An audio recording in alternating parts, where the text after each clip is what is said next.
At 47, Matt Kuchar's horrible crimes are finally exposed. And when I say crimes, I mean the kind that destroy reputations forever. In 2018, Kuchar won over $1.3 million at the Mayakoba Golf Classic. His caddy got $5,000. For a millionaire athlete to stiff a working man like that, that's not just cheap, that's cruel. The truth about Kuchar has been hiding in plain sight for years, and now it's too loud to ignore. Matt Kuchar used to be one of golf's nice guys. For years, he was the mild-mannered player everyone respected. He smiled at fans.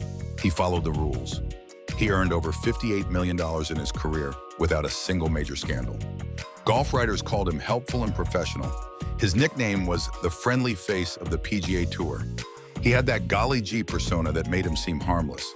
Middle of the road, helpful to everyone. The kind of guy you'd want as a neighbor. But that image was built on lies. And in 2018, it all came crashing down in the most public way possible. The Mayakoba Golf Classic was supposed to be Kuchar's comeback story. He hadn't won in 4 years. His regular caddy, John Wood, couldn't make the trip to Mexico. So Kuchar hired a local caddy named David Ortiz.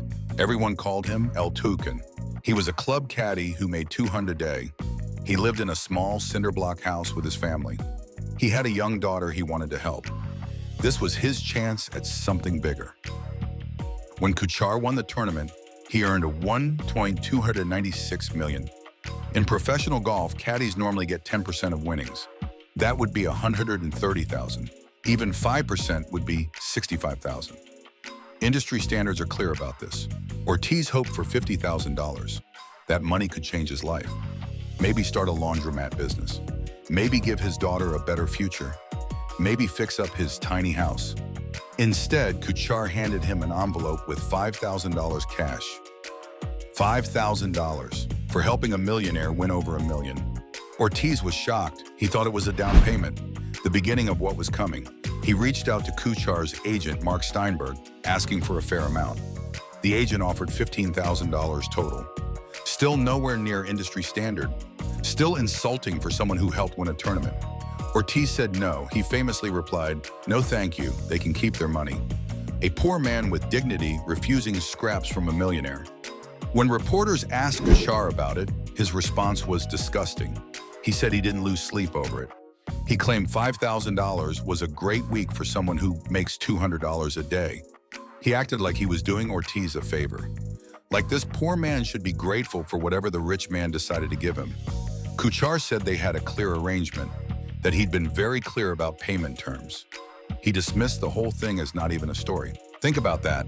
A millionaire athlete telling a poor man he should be grateful for scraps. That's not just tone deaf, that's heartless. That's someone who lives in a bubble so thick he can't see how cruel he sounds. The golf world exploded. Fans called Kuchar a greedy elitist, a tightwad douche, a smug racist.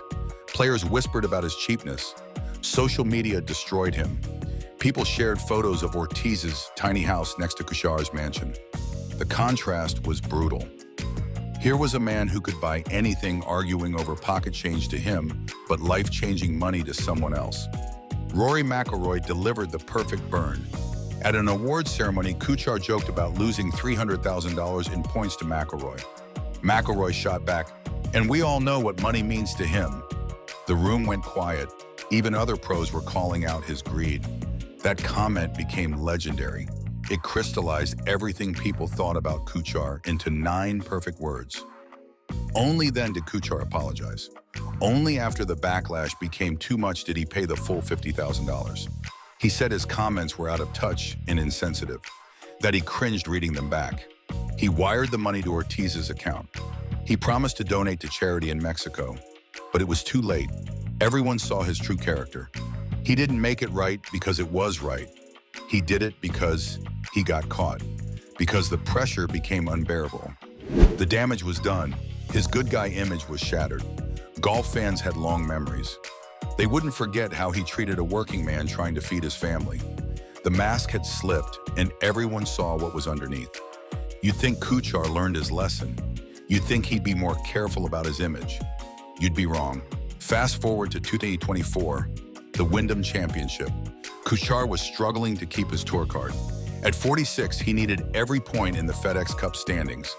Making the top 125 meant keeping his card for 2025. Missing it meant losing his livelihood. On the final hole, darkness was falling. His playing partners, Max Greiserman and Chad Ramey, decided to finish despite the poor light. Kuchar quit. He marked his ball and walked off. The only player in the field who refused to finish.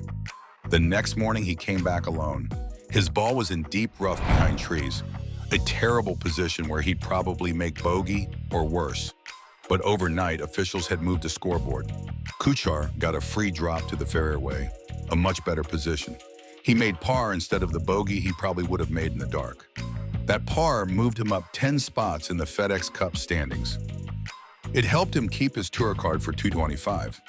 Kuchar claimed he stopped playing for safety reasons. He said he wanted to set an example for younger players like Greiserman. He apologized for being the one guy who didn't finish. He said the situation stunk but defended his choice. But his playing partners finished in the same conditions. They didn't get free drops. They didn't get career-saving pars. Only Kuchar benefited from his decision. The math was simple. Playing in the dark meant a bad score. Waiting meant a better lie and a better score. Kuchar chose what helped him most. The golf world saw right through it. This wasn't about safety. This was about gaining an advantage. Kuchar was gaming the system again. He was putting his interests first while pretending to be noble. His caddy defended him, saying the drop wouldn't have been possible in the dark. But that missed the point. Other players didn't get that advantage because they played when they were supposed to. The pattern was clear. Kuchar would do whatever benefited him most. Then he'd find a way to spin it as honorable. Pay a caddy almost nothing? Claim it was the agreed amount. Quit playing for a better lie. Call it setting an example. Always the same playbook. Always the same result. His reputation never recovered from the caddy scandal. The Wyndham incident just proved nothing had changed. Kuchar was still the same selfish player who cared more about money than people.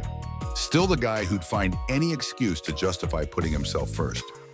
Professional golf is built on honor. Players call penalties on themselves. They respect the game and its traditions. They understand that how you play matters as much as what you score. Kuchar violated those principles. He showed that when money was involved, his morals disappeared. When his career was on the line, he'd bend any rule he could find. The numbers tell the story of his greed. Kuchar has earned over $58 million in his career. He's ranked 10th on the all-time money list. He could have paid Ortiz $100,000 and barely noticed. The amount meant nothing to him, but everything to a poor man in Mexico. Instead, he chose to protect every dollar while destroying his reputation. He chose being right over being decent. Other players noticed. Caddies started warning each other about working for cheap employers. Sponsors quietly distanced themselves. Golf fans booed him at tournaments. The sport he claimed to honor rejected him. His slow play reputation made it worse. Players complained about his 4-hour rounds. He said he didn't care if people thought he was slow. He'd rather be slow and win than fast and lose, always putting himself first. Despite his putting skills keeping him competitive, the controversies defined his legacy.